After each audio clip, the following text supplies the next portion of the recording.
guys. Thank you, thank you, thank you. Thank you all, thank you. Can we just give it up again for my husband?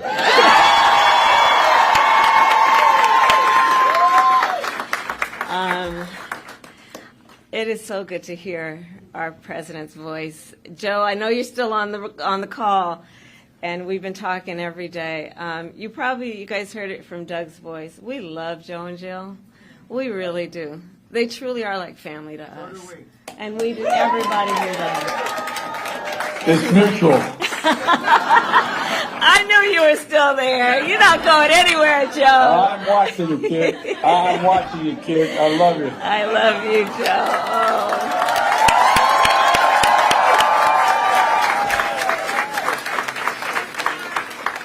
So, Joe, I'm going to recognize some of the electeds who are here, and then I'm going to get back to you. Hold on a second. So let me please acknowledge some extraordinary national leaders who are also dear friends, both to the president and to me. Governor John Carney, where are you? There you are. And his wife, they are here. Senator Tom Carper, my former colleague, and his wife is here. Chris Coons, my dear friend. Attorney General Kathy Jennings. The mayor is here. Przicki, where are you? There.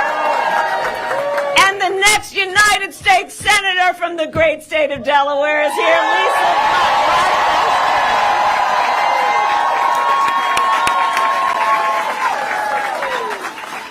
And I know everyone here has seen these elected leaders in this very campaign office on a regular basis.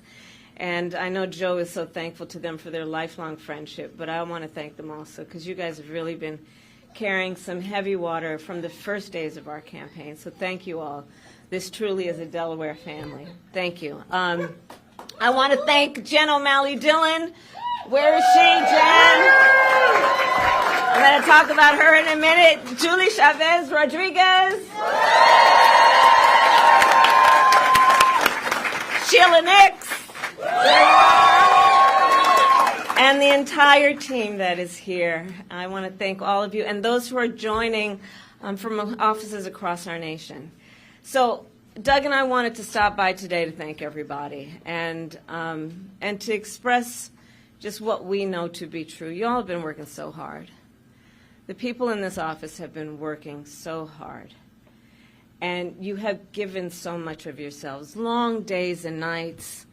What you are sacrificing in terms of the time you could be spending with other friends and other family.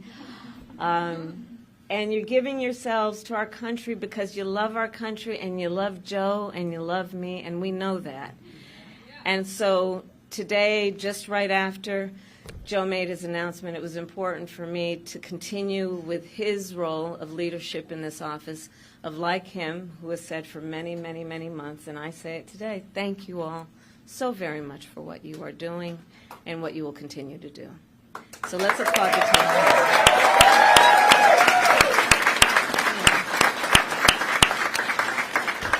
And I know it's been a roller coaster, and we're all filled with so many mixed emotions about this. I just have to say, I love Joe Biden.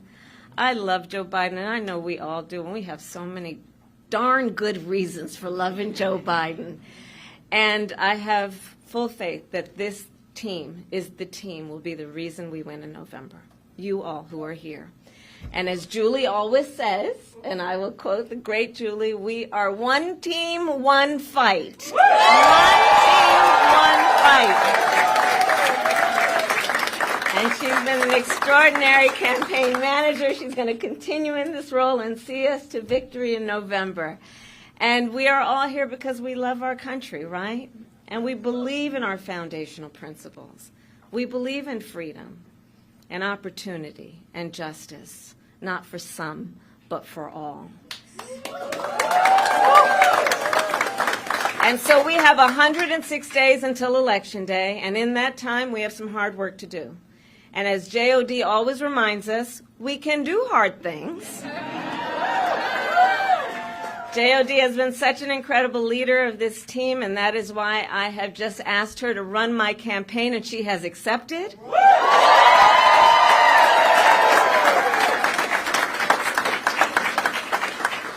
So over the next 106 days, we are going to take our case to the American people, and we are going to win. We are going to win. And so now I'm getting back to you, Joe. I will tell you all, it has been one of the greatest honors of my life, truly, to serve as Vice President to our President, Joe Biden. Joe's legacy of accomplishment, just over a lifetime, but just over the last 3.5 years, is unmatched in modern history. In one term, he has already surpassed the legacy of most presidents who served 2 terms in office. Think about it. And I know everyone here in the campaign, we know. But if we don't know, we got a problem. But I'm going to repeat some for those who might be guests at the moment. Joe got the COVID-19 pandemic under control. Remember those days? He has created more than 15 million new jobs. He brought together Republicans and Democrats and passed historic legislation.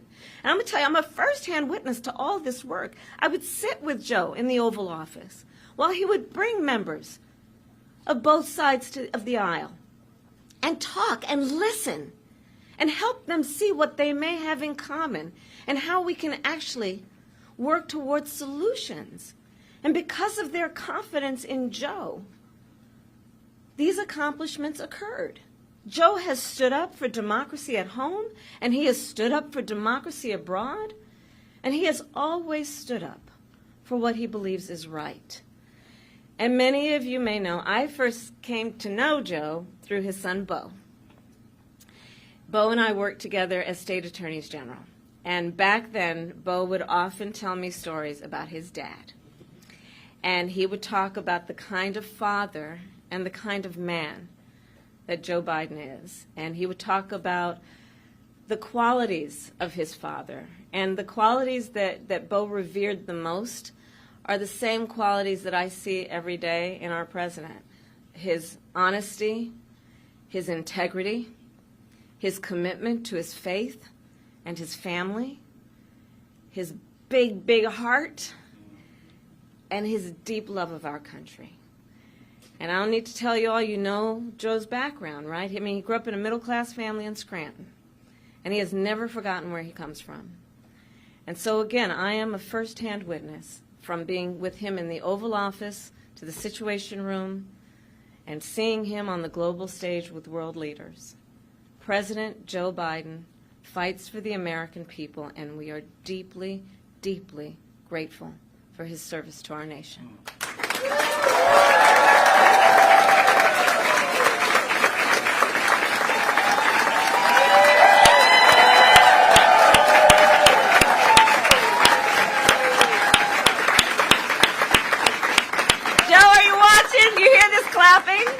Can you see it?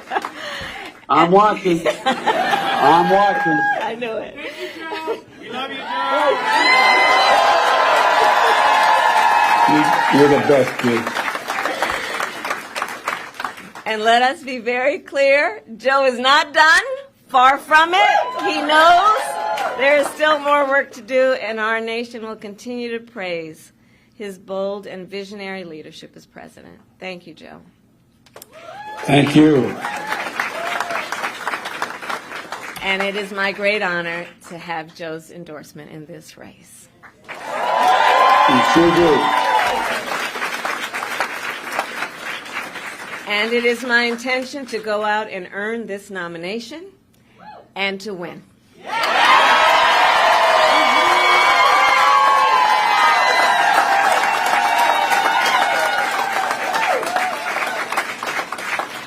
So in the days and weeks ahead, I, together with you, will do everything in my power to unite our Democratic Party, to unite our nation, and to win this election.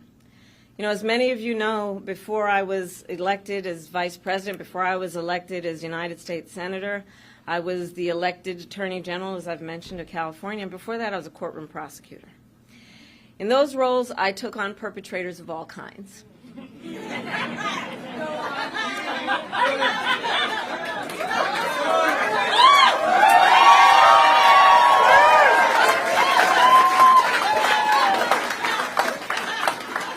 predators who abused women, fraudsters who ripped off consumers, cheaters who broke the rules for their own gain.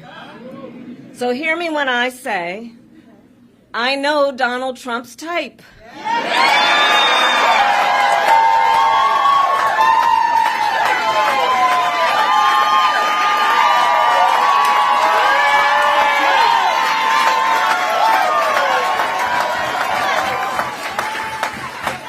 And in this campaign, I will proudly put my record against his.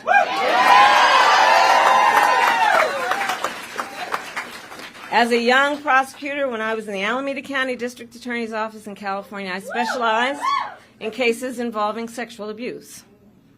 Donald Trump was found liable by a jury for committing sexual abuse. As Attorney General of California, I took on one of our country's largest for-profit colleges and put it out of business.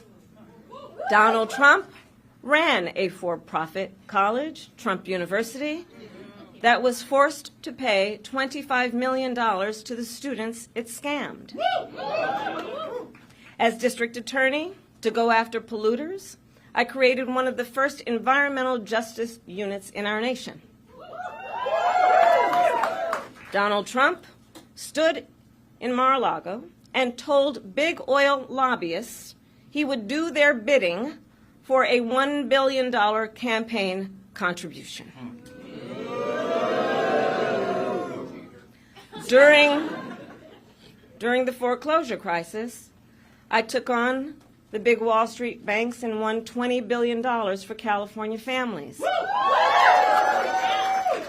holding those banks accountable for fraud. Donald Trump was just found guilty of 34 counts of fraud. But make no mistake, all of that being said, this campaign is not just about us versus Donald Trump. There is more to this campaign than that.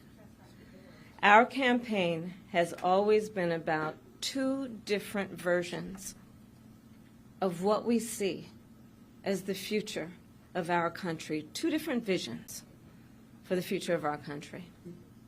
One focused on the future, the other focused on the past. Donald Trump wants to take our country backward to a time before many of our fellow Americans had full freedoms and rights.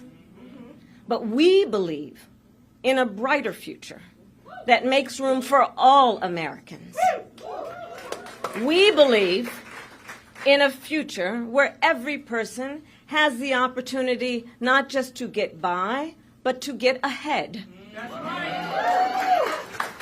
We believe in a future where no child has to grow up in poverty, where every person can buy a home, start a family, and build wealth, and where every person has access to paid family leave and affordable child care.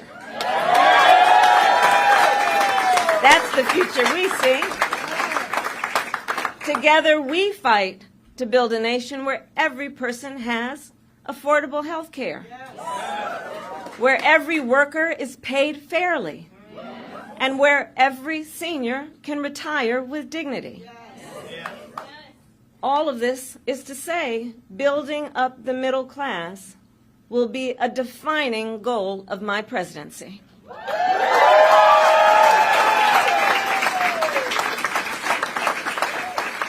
Because we here know when our middle class is strong, America is strong.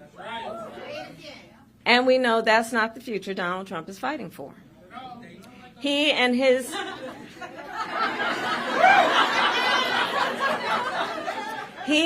extreme Project 2025 will weaken the middle class and bring us backward. Please do note that.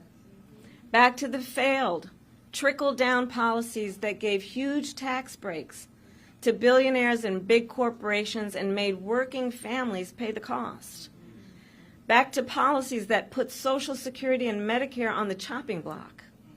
Back to policies that treat health care as only a privilege for the wealthy instead of what we all know it should be, which is a right for every American. America has tried these economic policies before. They do not lead to prosperity. They lead to inequity and economic injustice. And we are not going back. We are not going back.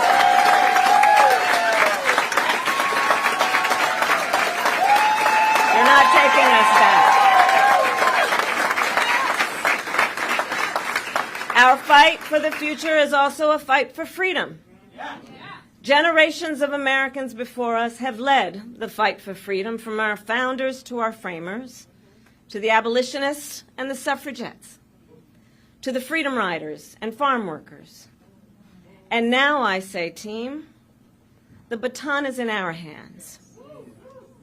We who believe in the sacred freedom to vote, we who are committed to fight to pass the John Lewis Voting Rights Advancement Act and the Freedom to Vote Act.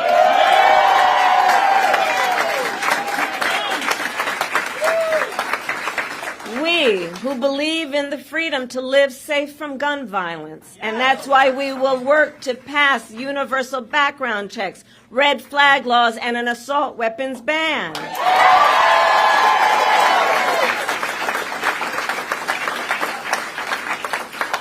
We who will fight for reproductive freedom, knowing if Trump gets the chance, he will sign a national abortion ban to outlaw abortion in every single state, but we are not going to let that happen.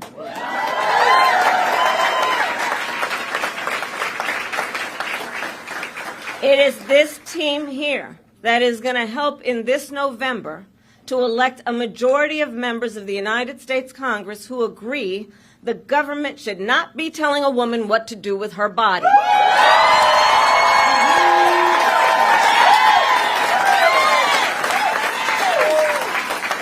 And when Congress passes a law to restore reproductive freedoms, as President of the United States, I will sign it into law.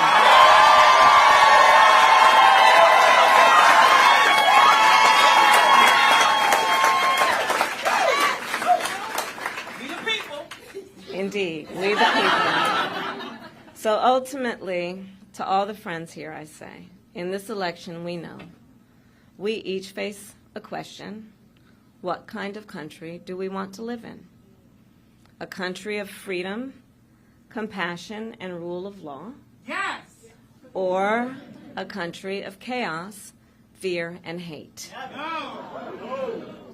You all are here because you as leaders know we each, including our neighbors and our friends and our family, we each as Americans have the power to answer that question. That's the beauty of it, the power of the people. We each have the ability to answer that question. So in the next 106 days, we have work to do. We have doors to knock on. We have people to talk to. We have phone calls to make. And we have an election to win. So are you ready to get to work? Do we believe in freedom? Do we believe in opportunity? Do we believe in the promise of America? And are we willing to fight for it? And when we fight, we win. God bless you all, and God bless the United States of America and Joe Biden.